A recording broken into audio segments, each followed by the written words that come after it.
ચાલો, પ્રકરણ 2 સજીવ સૃષ્ટિમાં વિવિધતા.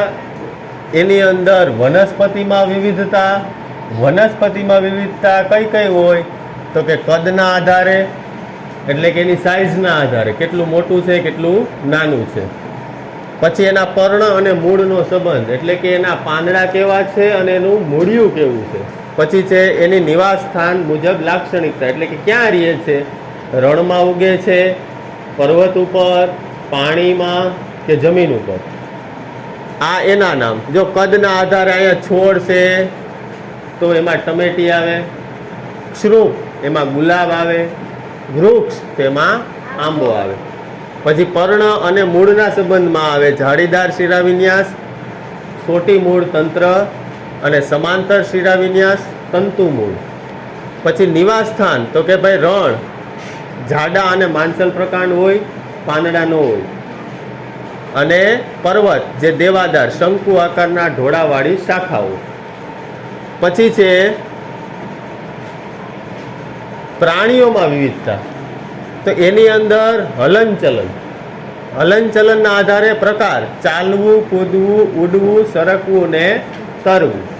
પછી છે અંગો તો કે પગ, પાંખો અને મીનપક્ષ. પછી છે નિવાસ સ્થાન અને ખોરાક. તો એમાં વૃક્ષ, વૃક્ષમાં કાગડો ક્યાં રહે છે તો કે વૃક્ષ ઉપર. પછી જમીનમાં કોણ તો કે કીડી. અને પાણીમાં માછલી. અને ખોરાક એનો જે હોય તે માછલીનો પણ ખોરાક હોય. પછી છે જૈવ વિવિધતા, બાયોડાયવર્સિટી. તેની વ્યાખ્યા ચોક્કસ પ્રદેશમાં જોવા મળતી વનસ્પતિની વિવિધતા. પછી એક આવ્યું છે આમાં જાનકી અમલ નામના એક વૈજ્ઞાનિક આવેલા છે, ભારતીય વનસ્પતિ શાસ્ત્રી છે, પર્યાવરણ માટે કામ કરેલું હતું અને બોટનિકલ સર્વે ઓફ ઇન્ડિયાના વડા. પછી છે વિવિધ વિસ્તારોના સજીવો. એમાં રણ તો એમાં ઊંટ, પર્વતમાં દેવાદારનું વૃક્ષ, સમુદ્રમાં માછલી, જંગલમાં સિંહ. હવે આપણે કોષ્ટકો ઉપર આવીએ.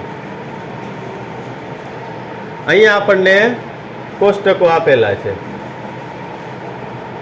એની અંદર વનસ્પતિનું સ્થાનિક નામ, પછી છે નરમ અને પાતળું, આ રીતે આપણને આપેલું છે.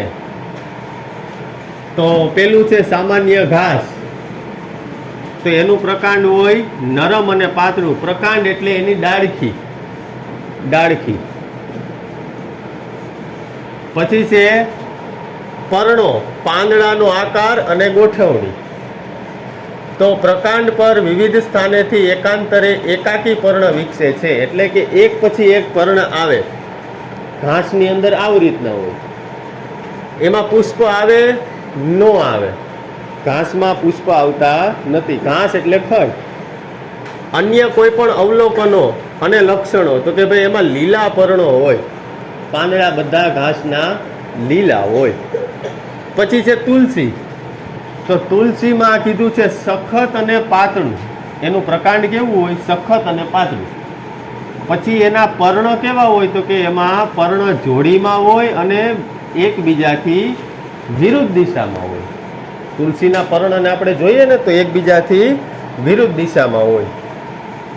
એનો પુષ્પ કેવા હોય તો કે ગુલાબી અને જાંબલી. અને અન્ય કોઈ લક્ષણોમાં આપણે લખી શકીએ કે તેમાં બીજ આવે છે. એની અંદર બીજ આવે. પછી જાસૂદ. જાસૂદનું પ્રકાંડ એટલે એની ડાળખીઓ સખત હોય, કઠણ હોય. એમાં એકાંતરે ગોઠવાયેલી અને કિનારીની ખાંચવાળી હોય. એના જે પાંદડા હોય ને ખાંચવાળા હોય, આમ એરોવાળા. અને એનો પુષ્પ કેવા આવે, લાલ આવે. પણ જાસૂદ છે એમાં કોઈ અન્ય લક્ષણ આપણને ખબર તો એમાં બે લક્ષણો આવે. એક તો એમાં હે ને સફેદ રંગનું, જ્યારે આપણે એની ડાળખી તોડીએ ત્યારે સફેદ રંગ નીકળે. સફેદ રંગ ચીકણો. અને બીજું એનું લક્ષણ છે કે તે ભાઈ 10 ફૂટ જેટલું હોય, ઊંચું હોય. એની ઊંચાઈ 10 ફૂટ હોય. સમજાય? કેટલી હોય? 10 ફૂટ. ચાલો, પછી છે લીમડો.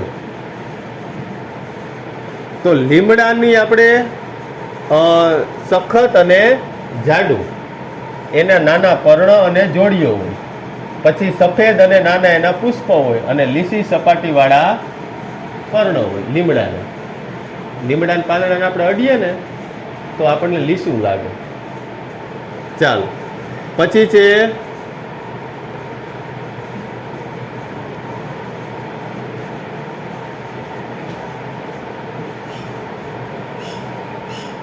વડ. વડ એટલે વડલો. વડલામાં શું હોય?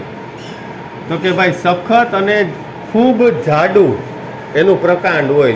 આ જે વડલો હોય ને એનું જે પ્રકાંડ હોય એ ખૂબ જ જાડું હોય. પછી એના પર્ણ અને આકારની ગોઠવણી કેવી હોય? તો કે મોટા અને લંબગોળ પર્ણો હોય અને પુષ્પ હોય. વડલામાં ફૂલ ન આવે. ત્યારબાદ જો અહીંયા આપણને આપેલું છે, આપણે જેટલા જેટલા ઉદાહરણ લીધા ને એના ચિત્ર આપેલા છે. અહીંયા જુઓ, સામાન્ય ઘાસ એના પાંદડા આવા હોય, એનું પ્રકાંડ આવું હોય. પછી છે તુલસી. તુલસીમાં જો ફૂલ આવે, બીજ આવે. પછી છે જાસૂદ, બી આવે. પછી છે આવો લીમડો, સામ સામે પર્ણો. અને પછી છે વડ, જાડું અને મોટું પ્રકાંડ. આ એના ઉદાહરણો છે. આગળ વધીએ. હવે કોષ્ટક 2.2.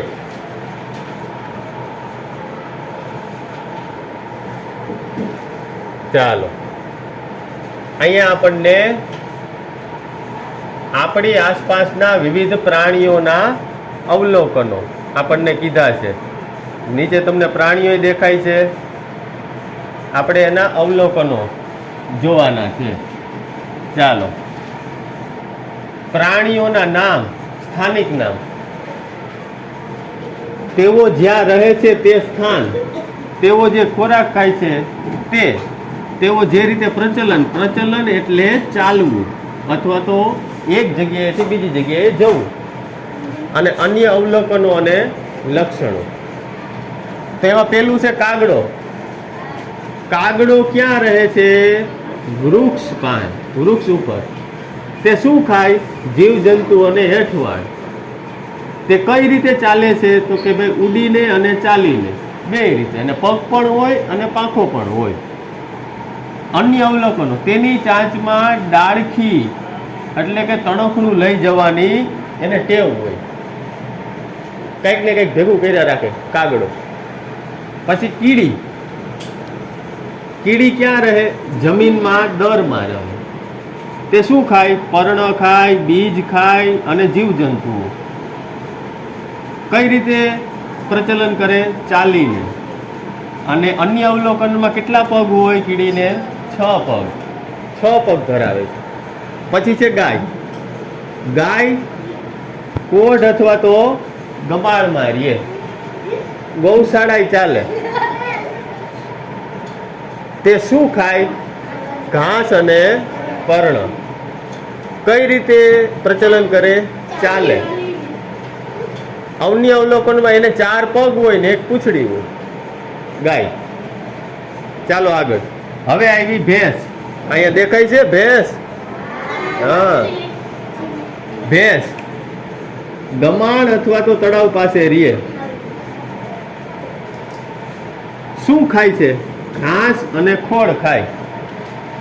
કઈ રીતે? ચાલીને. અને કાળો રંગ હોય અને મોટા શિંગડા હોય. તો આ ભેંસના લક્ષણો કહેવાય. ચાલો,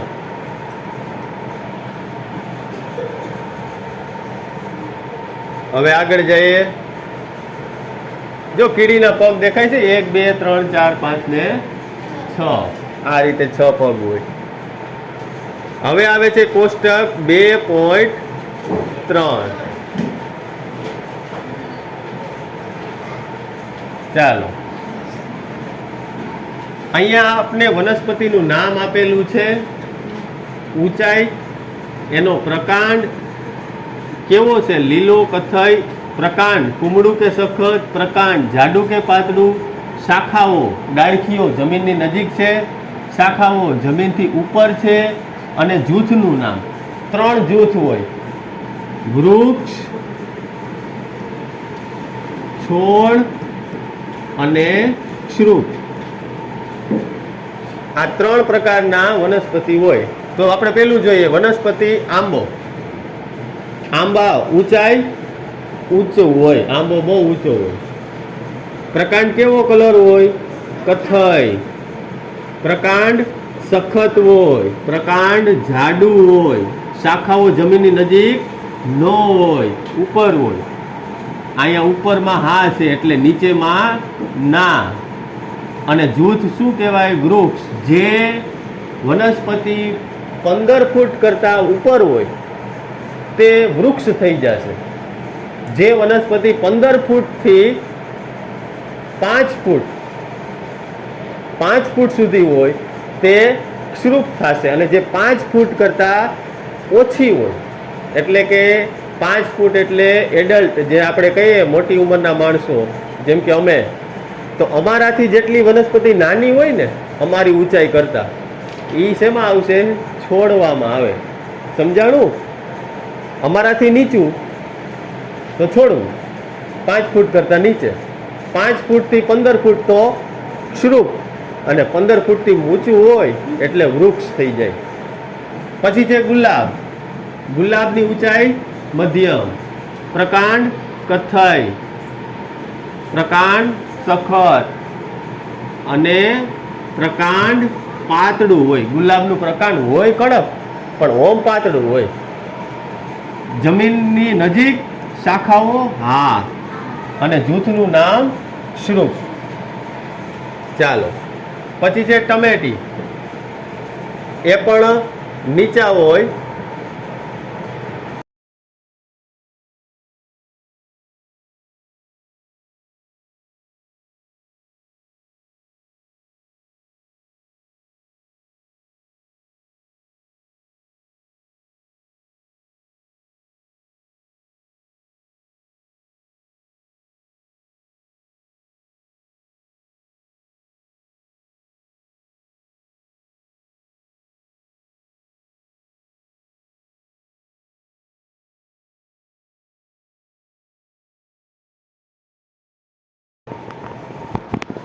પેલું છે કીડી. તો કીડી કઈ રીતે? તો કે કીડી ચાલે. કોનાથી ચાલે? પગથી. પછી બકરી, ચાલવું અને કૂદવું પગથી. પછી કબૂતર, ચાલવું અને ઉડવું પગ અને પાંખો. પછી માખી, ચાલવું અને ઉડવું પગ અને પાંખો. પછી માછલી, તરવું, મીન પક્ષોથી તરે. માછલીને જે બે બાજુ હોય ને તે મીન પક્ષો હોય. સાપ, સરકવું અને આખું શરીરથી ચાલે સાપ, એને પગ હોતા નથી. સસલું તો કે કૂદકું મારવો અને દોડવું, અને એને શું હોય? પગેથી. જો અહીંયા નીચે આપણને આપેલું છે, આકૃતિને જોઈએ આપણે બધા. કીડી છે તે ચાલે, બકરી છે એ કૂદે, પક્ષી છે એ ઉડે, માખી છે એ પણ ઉડે, માછલી છે એ તરે. જો આ જે દેખાય છે ને આ મીન પક્ષો છે, સમજાણું? પછી સાપ આખા શરીરથી ચાલે, અને સસલું તો કે કૂદકા મારે. આગળ કોષ્ટક નંબર 2.6. ચાલો, અહીંયા છે વિવિધ વિસ્તારમાં જોવા મળતા પ્રાણીઓ અને વનસ્પતિઓ. એમાં રણમાં કોણ કોણ જોવા મળે? તો કે ઊંટ, થોર અને ઘુડખર. પર્વતમાં દીપડો, સાગ અને વાંસ. સમુદ્રમાં માછલી, કરચલો અને વેલ શાર્ક. જંગલમાં સિંહ, સીસમ અને ચિત્તલ, અને અન્ય વિસ્તારમાં ગાય, લીમડો અને વડ. આ રીતે આપણે જોવા મળે. અહીંયા નીચે તમને આકૃતિ પણ દેખાય છે. આકૃતિમાં આપણે જોઈ શકીએ છીએ કે રણમાં શું શું હોય? ઊંટ હોય અને ગધેડો, ઘુડખર કહીએ એને. પર્વતમાં જો કે ગિરનારની અંદર દીપડો અને બીજા સાગ અને વાંસ. પછી સમુદ્રમાં માછલી હોય, કરચલો હોય, આર્યો કરચલો, અને વેલ શાર્ક માછલી, મોટી માછલી. જંગલમાં સિંહ હોય અને ચિત્તલ એટલે જો ટપકાવાળું હરણ, એને ચિત્તલ